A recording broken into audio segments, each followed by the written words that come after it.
Okay, we have my precious town Pauline here, and she's going to tell us a little story about Memere Leconte and her little Chinaman. Go ahead, please. Well, I got to tell you that my mother actually kidnapped a little Chinaman. He probably was around 2 years old. And here's the story. She was going to St. Peter's School with the nuns. And one day the nuns said, and it was always in French, so I'll just say it in English. But she said, if you want a nice little Chinaman from China, you have to save $5. And whoever brings in $5 will get their little Chinaman. And so my mother, oh my God, she wanted this little Chinaman. And $5 was a lot of money. She was only, maybe around 6 years old at the time. And so she decided she was going to clean yards. This is probably like 1920? Probably. She was at least about 6 years old. She was born 1915, so it wasn't even 1920, probably. Somewhere around there. Yeah? I don't know, but I think she was around, because she was in St. Peter's School. So $5 is a lot of money back then. And $5 was so much money. And so she says, I'm going to clean yards, I'm going to do anything. So for a penny, she would clean a whole yard for the neighbor. And she would do all kinds of odd little jobs for a penny or two. It took her so long, and she finally got the $5. Now she's ecstatic. She's going to school with her $5. So she goes and see the nun, and she says, I've got my $5, now I want my little Chinaman. And the nun said, Ruth, she used to call her Ruth. In French it's Ruth. She says, after recess, you will have your little Chinaman. Après la recess, tu vas avoir ton petit chinois. So my mother went to recess, and she was so anxious. Oh, she couldn't wait for recess to be done to come in and get her little Chinaman. So she finally gets in there, and she's got the $5. She gives it to the nun, and the nun gives her a little picture of a little Chinaman with a little Buster Brown haircut, brown hair, and he had a little white outfit on, like the Chinese wear. You see them in the movies. And so she says, yes, oh yes, I want him. Oh, I like him. Oh yeah, I want him.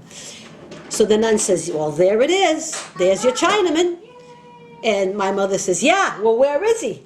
Well, she says, he's in China. He's Ashin. She said, Ashin. My mother says, no, he's got to be here. I want him now. I gave you my $5. So the nun says, that's your Chinaman, and he's in China, and that's what you get. So my mother left crying, and she told her mother everything. Her mother went to the school, started a big riot, wanted the $5 back. She was misled. She felt she was misled. So a little while back, she used to live on Maple Street. They had 2 big apartments there for all the kids, and the mother and the father. They had 12 living children at the time. Maybe less than that, because some of them weren't born yet, but there was a lot of living children. And she was going by on Park Street, and there was a Chinese restaurant there called, I think it was the Nanking. It wasn't the Nanking, then it was the Joy Inn, I think. There was a restaurant there. Anyways, I forget the name of the Chinese restaurant. And in the back, there was a little boy there playing. And he had a white suit on, just like the picture. And the haircut, the same as the picture. And he was about 2 years old. So she went over to him, and she took him by the hand, and she took him home. Now, at the time, my grandmother used to be gone a lot. She used to go canvassing. She had invented some kind of an element. And she called it an element. It was an ointment. And she used to go what they call canvassing, selling it door to door. And she used to go all over selling this product. And so my Aunt Irene used to take care of the smaller children. So when my Aunt Irene saw her come with this little Chinaman, she says, you bring that kid back where he belongs. We have enough kids here. We have too many kids in this house. My mother said, I bought him, and he's mine, and he's going to stay in my room.